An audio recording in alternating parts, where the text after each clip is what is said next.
bienvenue au JESFC 2026. Je suis Sandrine Vénier, cardiologue rythmologue au CHU de Grenoble et j'ai le plaisir d'accueillir Stéphane Combe, cardiologue rythmologue à la clinique Pasteur, qui va nous parler des bonnes et mauvaises indications dans l'ablation de FA. Alors, bonjour Stéphane. Bonjour Sandrine. Quelles sont aujourd'hui les bonnes indications d'ablation de FA ? Alors c'est vrai qu'on a des références actuellement depuis 2024 avec un consensus sur l'ablation et des guidelines sur l'ablation aussi qui mettent à un niveau plus précoce dans la stratégie de la prise en charge ablative l'ablation pour plusieurs raisons. Parce que nous avons des techniques actuellement qui sont reproductibles et avec un profil de sécurité qui est très intéressant. Et cela permet d'augmenter le niveau de recommandation, notamment dans la fibrillation atriale paroxystique, puisque maintenant nous avons en fait un niveau de recommandation qui est élevé, 1A, que ce soit avant le traitement médical symptomatique ou après le traitement médical, toujours chez les patients symptomatiques. Nous avons aussi une indication de haut niveau de recommandation dans la fibrillation atriale paroxystique ou persistante dans le cadre de patients en insuffisance cardiaque, mais chez des patients sélectionnés, chez des patients notamment de moins de 65 ans, avec peu de comorbidité, une dysfonction ventriculaire gauche de moins de 30% et avec une dyspnée qui est de classe 2 à 3.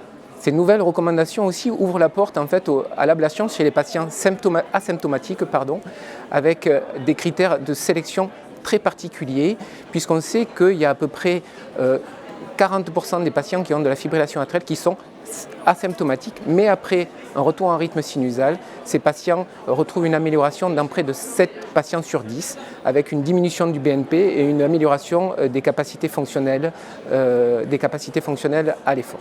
Donc on croit que chez ces patients symptomatiques, lorsque l'ablation est prise, la prise en charge de la fibrillation atriale est prise tôt, permet de diminuer en fait l'évolution de cette maladie vers une forme persistante avec un niveau de complications et un niveau de morbidité beaucoup plus élevé qu'un patient qui a une fibrillation atriale paroxystique.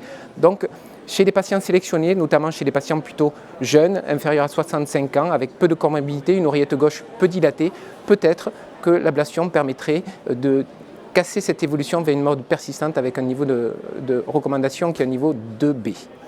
Et chez les patients justement en FA persistante et dans l'insuffisance cardiaque, quelles sont les bonnes indications Je crois que les recommandations sont dans ce sens.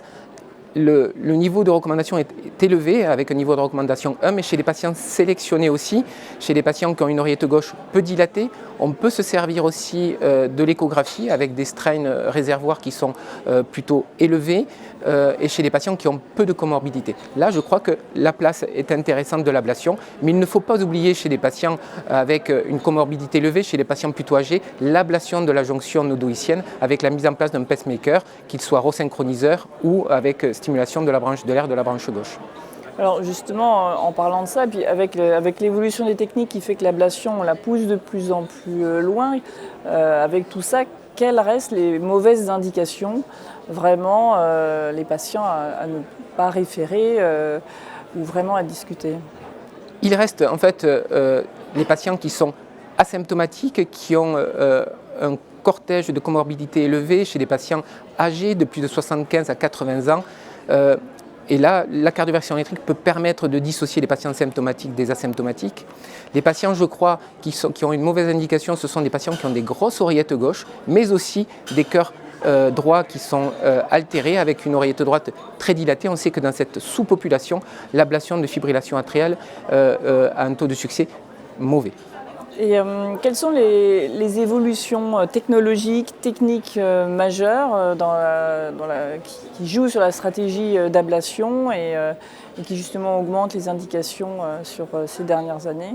Oui, nous avons depuis maintenant 4 à 5 ans l'avènement d'un nouveau type d'ablation qui est l'électroporation. L'électroporation est une ablation par champ électrique pulsé avec un champ électrique de très haute intensité qui permet d'avoir des résultats aussi bons, voire peut-être quelquefois meilleurs que l'ablation par les techniques classiques qu'on appelle thermiques, que ce soit la radiofréquence ou la cryoablation, avec un profil de sécurité excellent puisqu'on redoute avec les anciennes techniques des complications gravissimes comme la sténose pulmonaire, comme la fistule atriosophagienne, et on voit dans les études de comorbidité des registres importants internationaux que ce genre de complications n'existe pas avec cette technique-là.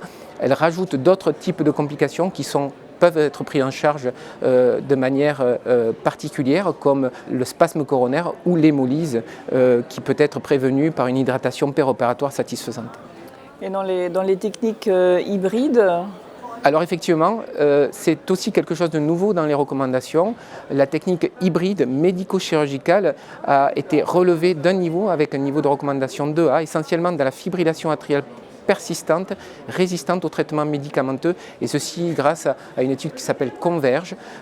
Et donc effectivement, cette porte est ouverte aussi pour l'ablation de la fibrillation atriale toujours persistante, résistante au traitement médicamenteux avec un niveau de recommandation 2A, alors qu'il était auparavant un niveau de recommandation 2B. Il faut savoir aussi qu'ils ont relevé aussi l'indication de l'ablation sur des ablations concomitantes chirurgicales chez les patients qui bénéficient d'un remplacement valvulaire chirurgical ou mitrale, ou lors de pontage. Effectivement, chez les patients qui ont de la fibrillation atriale, qu'elle soit paroxystique ou persistante, il est de bon ton de proposer aux patients par le chirurgien une ablation concomitante des massifs veineux pulmonaires par le chirurgien péropératoire. Merci Stéphane. Alors, on retient la prise en charge de l'AFA qui évolue avec des nouvelles technologies qui permettent de proposer vraiment une prise en charge précoce pour avoir une meilleure efficacité dans cette prise en charge globale de l'AFA, avec des recommandations et des indications qui augmentent avec le nombre de procédures, pour une prise en charge qui devient de plus en plus optimale par les techniques d'ablation. Merci Sandrine.